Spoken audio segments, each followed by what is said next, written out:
অসম্ভবকে সম্ভব করায় যাদের সহজাত প্রবৃত্তি, যাদের রক্তে মিশে আছে চ্যাম্পিয়ন্স লিগের রাজকীয় ডিএনএ, সেই রিয়াল মাদ্রিদ আজ খাদের কিনারে। একদিকে বাভারিয়ান দৈত্যের অপ্রতিরোধ্য ফর্ম, অন্যদিকে মাদ্রিদে দেয়ালের পিঠ ঠেকে যাওয়া অস্তিত্ব রক্ষার লড়াই।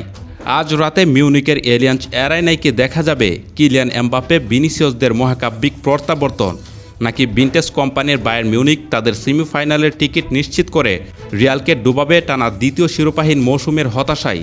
চ্যাম্পিয়ন্স লিগের কোয়ার্টার ফাইনালের এই রোমাঞ্চকর ড্র অর ডাই নিয়ে থাকছে বিস্তারিত রিপোর্টে। সান্তিয়াগো বার্নাব্যুতে প্রথম লিগে বায়ার্ন মিউনিক বুঝিয়ে দিয়েছে তারা এবার কতটা ভয়ঙ্কর। ঘরের মাঠে 2-1 ব্যবধানে হেরে আজ জার্মানি সফরে যাচ্ছে আরবেলুয়ার শিষ্যরা। গত সপ্তাহে লিগের ম্যাচও ছন্নছাড়া রিয়াল মাদ্রিদ। বার্সেলোনার সাথে পয়েন্ট ব্যবধান কমে যাওয়ায় লা লিগার শিরোপাও এখন সুতোয় ঝুলছে। এমন এক মানসিক চাপে থেকে বায়ার্নের দুর্গ জয় করা রিয়ালের জন্য এখন পাহাড় ডেঙ্গানোর সমান কঠিন এক চ্যালেঞ্জ। অন্যদিকে বায়ার্ন মিউনিক এখন উড়ছে উড়ন্ত পাখির মতো। বুন্দেসলিগায় গোলের রেকর্ড ভেঙে তারা এখন আত্মবিশ্বাসের তুঙ্গে।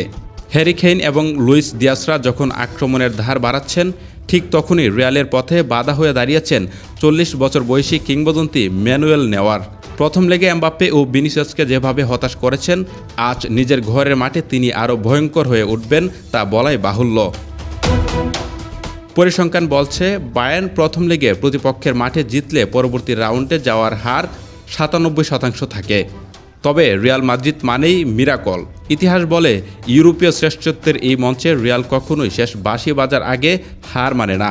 এই ম্যাচে ফিরতে হলে কোচ আরবেলোয়ার দলকে শুরু থেকেই অল আউট আক্রমণে যেতে হবে।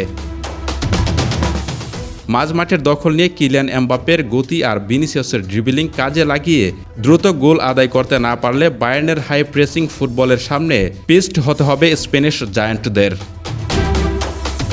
আজকের রাতটি শুধুই ফুটবলের নয়, এটি স্নায়ুর লড়াই।